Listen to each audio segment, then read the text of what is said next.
اٹھتی ہوئی اوپر اپنے کمرے میں آ گئی۔ اسے ایک پل کے لیے خیال آیا کہ اگر عصمت عالم شاگردیزی کو اپنے حق میں قائل نہ کر پاتا تو وہ کیا کرتی۔ وہ تو شاید کبھی اس طرح ان کے خلاف نہ جا پاتی جیسے رابل و مستجاب نے کیا تھا۔ وہ تو ان کی ضد کے آگے ہار کر شاید کر لیتی ابتسام سے شادی۔ وہ اپنی ہی روم میں اندر داخل ہوئی تو کھڑکی کے پاس کھڑے رکھے صوفے سے اٹھتی ہوئی اسیر تیزی سے اس کی جانب بڑھی۔ کہاں رہ گئی تھی؟ یاد نہیں، شہریار کو کال کرنی تھی۔ اس کو دونوں بازوؤں سے جھنجھوڑتی ہوئی وہ پرجوش سے آواز میں بولی تو صبح کو اچانک سے یاد آیا کہ انہوں نے اس سے بات کرنے کے لیے شام کو محیط سے اس کا نمبر لیا تھا۔ اب تو وہ یونیورسٹی جاتی تھی، اب تو اس سے ملنا آسان تھا۔ ہاں آؤ، وہ اس کا ہاتھ تھامتی اس سے ساتھ لیے صوفے پہ آ بیٹھی تھی، اپنا فون اٹھا کر اس میں سے شہریار کا نمبر نکالتی ہوئی۔ اسیر نے ذرا سی گھبراہٹ سے اس کی جانب دیکھا۔ اگر اس نے منع کر دیا تو؟ اگر پہچاننے سے انکار کر دیا؟ صبغہ کو دیکھتی ہی وہ بے چینی سے بولی تھی اس سے کیا بات کرنی تھی، وہ تینوں شام میں ہی ڈیسائیڈ کر چکی تھی جب وہ مستجاب کے گھر پہ تھی۔ اس کی بات پہ صبغہ نے مشکوک سی نگاہوں سے اس کو دیکھا۔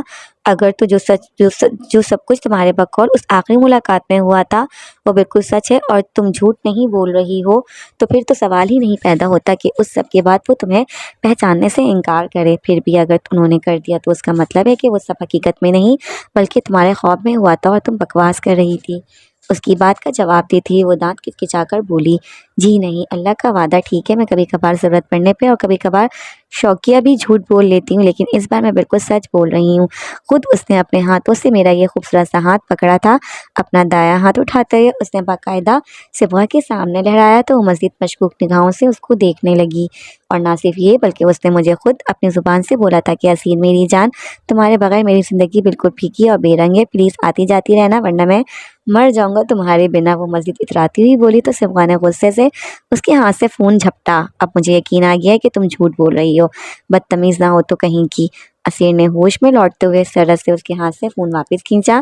اچھا نا ٹھیک ہے، اس نے پرومس میرا ہاتھ پکڑا تھا اور پھر میں نے اس سے پوچھا کہ میں دوبارہ آؤں تو اس نے ذرا سا ہاں میں سر بھی ہلایا تھا۔ اب کی بار اس نے شرافت سے اسے سچ بتایا تو وہ پھٹی پھٹی نگاہوں سے اسے دیکھنے لگی۔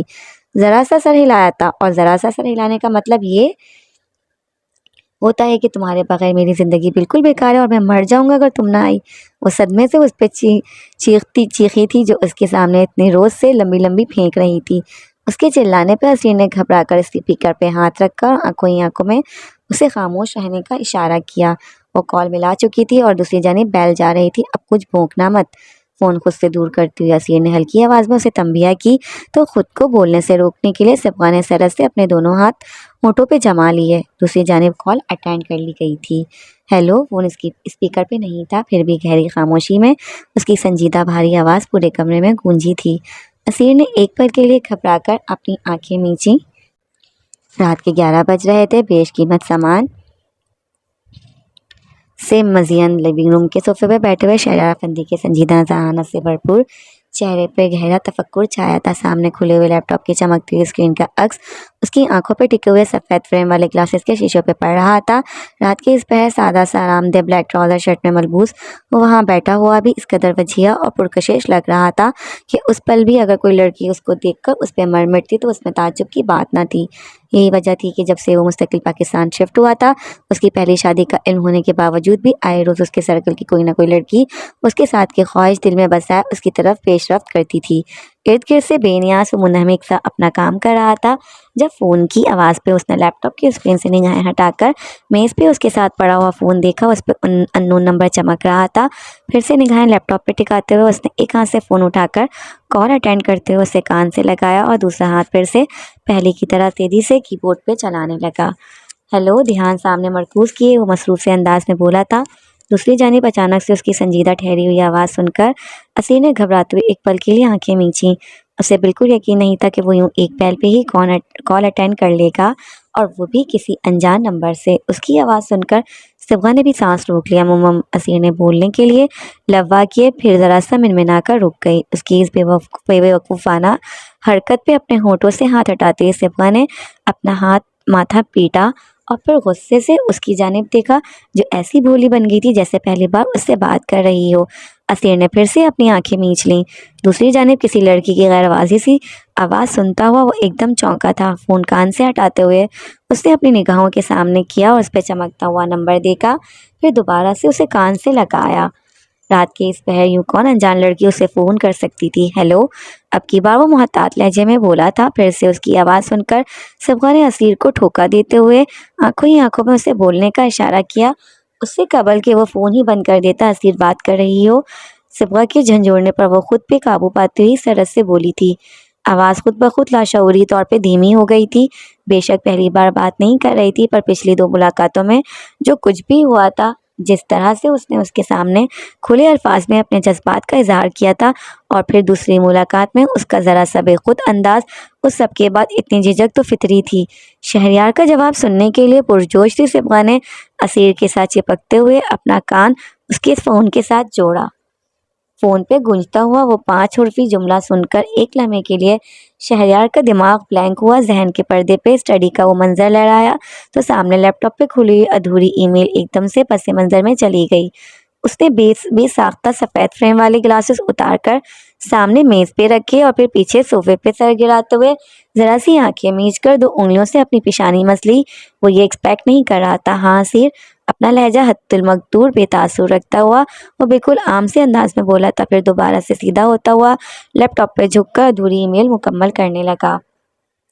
دوسری جانب فون پہ گونجتے ہوئے وہ 2 الفاظ سن کر جہاں اسیر اسٹل ہوئی تھی، وہیں صبغہ کے لبوں کے گوشوں پہ بھی بے ساختہ مسکراہٹ امڈی تھی۔ اس نے بت بنی اسیر کے چہرے کی جانب دیکھا، مطلب وہ واقعی سچ بول رہی تھی، ورنہ وہ کہاں اتنے نارمل انداز میں اسے مخاطب کرتا تھا، بلکہ اس کی زبان سے تو اس نے اسیر کا نام بھی پہلی بار سنا تھا۔ اس نے آہستہ سے اسیر کو جھنجھوڑتے ہوئے بولنے کا اشارہ کیا، آپ مجھ سے ملنے آئیں گے کل یونیورسٹی؟ گلا کھنکارتی ہوئی وہ صبغہ اور عابل کی ہدایت پہ عمل کرتے ہوئے ادھر ادھر کی فالتو باتیں کرنے کی بجائے سیدھا مدعے پہ آئی تھی۔ بول تو دیا تھا، پر اب دل بری طرح گھبرا رہا تھا۔ اس کے ساتھ چپکی ہوئی صبغہ نے بے چینی سے اس کے جواب کا انتظار کرنے لگی۔ اس کی فرمائش سن کر وہ ایک بار پھر سے بلینک ہوا تھا۔ چند ثانیے وہ یوں ہی خالل الذہنی سے لیپ ٹاپ کی اسکرین کو دیکھتا رہا، پھر لوا کیے کس وقت اسے خود بھی نہیں معلوم تھا کہ اس کی زبان سے یہ الفاظ نکلیں گے، پتہ نہیں انکار کیوں نہیں کر پایا تھا۔ اس کا سوال سن کر صبغہ کے لبوں پہ ایک بار پھر سے مسکراہٹ امڈی۔ لب بھینچ کر مسکراتے ہوئے اس نے آہستہ سے اسیر کو ہلایا، جو آج اس کی ہر بات پہ یوں ہی حیرت سے کنگ ہو رہی تھی۔ صبح 8 بجے سے لے کر شام 4 بجے تک کے درمیان کسی بھی وقت صبغہ کے ہلانے پہ وہ فوراً سے بولی، آواز فرت جذباتی سے مغلوب تھی۔ کیا وہ واقعی مان گیا تھا اتنی آسانی سے؟ اس کا معصوم سا دل ایک دم خوشی سے بھر گیا، پر خوشی بہت مختصر دورانیے کی تھی۔ یا پاسبل نہیں ہوگا، یہ میری آفس کی ٹائمنگز ہیں۔ اس کے بتاتے ہوئے اوقات سن کر وہ سنجیدگی سے بولا تھا۔ صاف صاف انکار نہیں کر پایا تھا، پر بالآخر جواز مل ہی گیا تھا۔ اسیر کو جواب دیتے ہوئے اس نے سکون بھری گہری سانس خارج کی اور گلاسز لگا کر پھر سے کی بورڈ پہ انگلیاں چلاتا ہوا اس کی کال بند کرنے کا انتظار کرنے لگا۔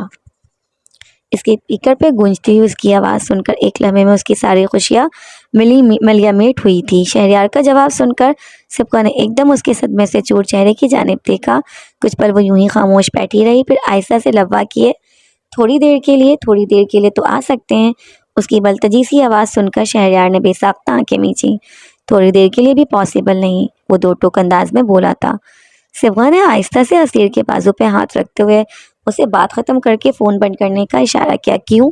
وہ صبغہ کو نظر انداز کرتی ہوئی ہر طرف لہجے میں بولی تو شہریار کے ماتھے پہ شکنیں نمودار ہوئیں۔ میں وجہ بتا چکا ہوں، وہ ایک ایک لفظ پہ زور دے کر بولا تھا۔ وہ صرف اور صرف بہانہ ہے، جھوٹ مت بولیں، صاف صاف کہیں کہ آپ مجھ سے ملنا ہی نہیں چاہتے۔ زور زور سے نفی میں گردن ہلا کر اس کو ٹوکتی ہوئی صبغہ نے بے اختیار اپنا ماتھا پیٹا، اس کی آنسوؤں سے لبریز آواز پہ۔ شہریار نے ایک پل کے لیے لب بھینچے۔ ہاں ایسا ہی ہے، اس کی زبان سے اپنے لیے جھوٹے کا لفظ سنتے ہوئے اس نے غصے سے لیپ ٹاپ بند کیا تھا۔ دوسری طرف اس کے الفاظ سن کر اسیر کی زبان صدمے سے کنگ ہو گئی۔ نہیں ملنا چاہتا میں تم سے، پھر؟ وہ قدرے بلند آواز میں بولا تھا۔ اس کی بے اتنائی اور سخت لہجے پہ اسیر بالکل سن ہو گئی۔ پہلے اس نے سانس روکا، پھر آنسو ایک تواتر سے اس کے گالوں پہ بہنے لگے۔ اس کے غصے سے بڑی آواز فون سے باہر سنائی دے رہی تھی۔ صبغہ نے گھبرا کر اس سے فون کھینچنے کی کوشش کی تو اسیر نے ایک ہاتھ سے اسے سائڈ پہ ہٹاتے ہوئے فون پہ اپنی گرفت سخت کی۔ ناک بند ہونے لگا تھا۔ اس نے باوقت سانس اندر کھینچی تو اس کے رونے کی آواز سن کر شہریار نے بے ساختہ آنکھیں میچیں۔ ایک پل کے لیے اسے اپنے لہجے پہ افسوس ہوا۔ نرمی سے بھی سمجھا سکتا تھا، پتہ نہیں کیوں اتنا غصہ آ گیا تھا۔ ابھی اس نے کچھ بولنے کے لیے لب واہ ہی کیے تھے کہ دوسری طرف سے پھر سے اس کی آواز سنائی دی، میں بھی آپ سے نہیں ملنا چاہتی، سنا آپ نے؟ اس کو بالکل اسی کی طرح غصے سے جواب دیتی وہ ضبط کی کوششوں کے باوجود بھی بے بسی سے رونے لگی۔ وہ خاموش ہو گیا۔ آپ اتنے خود غرض؟ اس نے رک کر اس کے لیے کوئی مناسب لفظ تلاش کرنے کی کوشش کی، پر کچھ سمجھنا ہے کہ کیا بولے۔ خود پسند انسان ہے، جو جی میں آیا اس نے بول دیا۔ شہریار نے ایک بار پھر سے سختی سے جبڑے بھینچے، پہلے جھوٹا اور پھر خود غرض۔ خود پسند جتنا وہ اس کے ساتھ نرمی سے پیش آنے کی کوشش کرتا تھا، پتہ نہیں کیوں وہ اتنی ہی بار بار اس کے ضبط کا امتحان بنتی تھی۔ خود غرض، خود پسند، اس کی مدھم ہچکیوں کے ساتھ رونے کی آواز سنتے ہوئے اس نے سنجیدگی سے اس کے الفاظ دہرائے۔ سنگ دل۔ اس کی بے رخی پہ اسیر نے پھر سے اس کے لیے مناسب لفظ ڈھونڈنے کی کوشش کی۔ ہاں، شاید سنگ دل بالکل ٹھیک لفظ تھا اس کے لیے۔ پتھر دل ہی تھا جو بار بار یوں اس کا دل توڑ رہا تھا، اس لیے کیونکہ میں تمہاری ایفرٹس اور تمہاری فیلنگز کو اپریشیٹ نہیں کر رہا۔ اس کے آنسوؤں کو نظر انداز کرتا ہوا سرد سپاٹ لہجے میں بولا تھا، یہی اگر میں تمہاری ان فیلنگز کو اپریشیٹ کرتا، تمہارے قریب آ کر تمہاری معصومیت، بے وقوفی جو بھی ہے اس کا فائدہ اٹھاتا، تمہاری خوبصورتی کو خراج تحسین پیش کرتا، چند اچھی گھڑیاں گزارنے کے لیے، اپنی تسکین کے لیے تمہارا استعمال کرتا، پھر میں بہت اچھا ہوتا۔ ہاں، وہ اتنے تلخ الفاظ استعمال نہیں کرنا چاہتا تھا، پر پتہ نہیں کیسے اس کی زبان سے یہ سب پھسلا تھا۔ وہ بولنا شروع ہوا تو بولتا ہی چلا گیا۔